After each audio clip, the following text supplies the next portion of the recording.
Imran Khan has been declared as the Prime Minister of Pakistan, and to discuss more on this, we're joined by India's former External Affairs Minister, Mr. Salman Khurshid. Thank you for making time for WION, Mr. Khurshid. Begin by asking you, what does his election as Prime Minister of Pakistan mean to India? Truthfully, one doesn't know. Imran Khan, Prime Minister Imran Khan, has some following in India in terms of people who've applauded him for his cricket or people who've admired him for his style. But that's largely amongst the literati.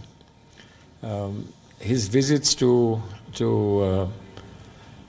newspaper or journals events in India have been obviously well subscribed and followed, but we are not very clear about his stated position on relationship between India and Pakistan. His is a relatively new party, and he's obviously new to the game of the politics of his country, although he's played an important role in politics over the last 7 or 8 years.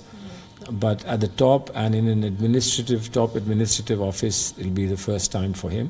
So we don't know. I think we have to wait and watch. There are lots of conflicting news and information that comes about his having to cut deals with people that we will be uncomfortable with.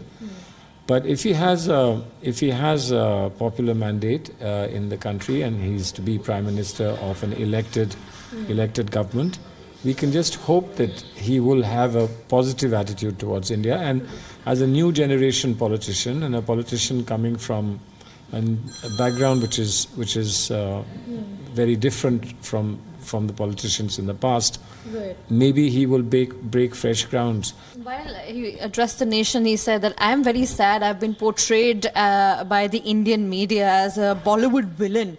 He says, I'm a Pakistani who knows India's best and I understand the need for peace. How do you read these statements? Well, it's a good beginning if that's the statement to be taken seriously. But as I said, when he comes to grips with the reality of politics and public life in Pakistan at the top, not in the street but at the top, what compulsions they have, etc. Would he be able to withstand those pressures, or would he chart out a fresh path and a truly innovative and creative path of peace? My last question to you, since you've known Imran Khan in the past as well, right from your college days at Oxford University in United Kingdom, how do you see him as the Prime Minister today? I mean, from a cricketer who got a World Cup for his country in the year 1992, and now a politician, and a Prime Minister of the country, perhaps. How do you see him as a personality, as a person who you've known closely somewhere in your college circles? Well, I mean, I haven't known him closely. I had watched him play cricket at Oxford. He was the Oxford captain when I got to Oxford. Obviously an extremely attractive cricketer, and with enormous support.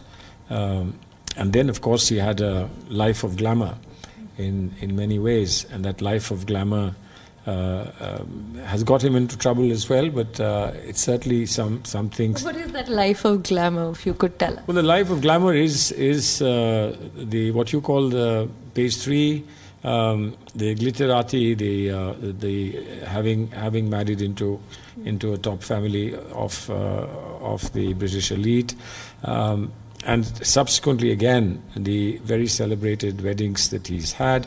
So I mean, it's no ordinary mortal's life that he's led. He has had the life of a remarkable kind of a princely person. But he's also fought very hard. He's fought very hard a regime that can be quite tough politically, and he's now succeeded.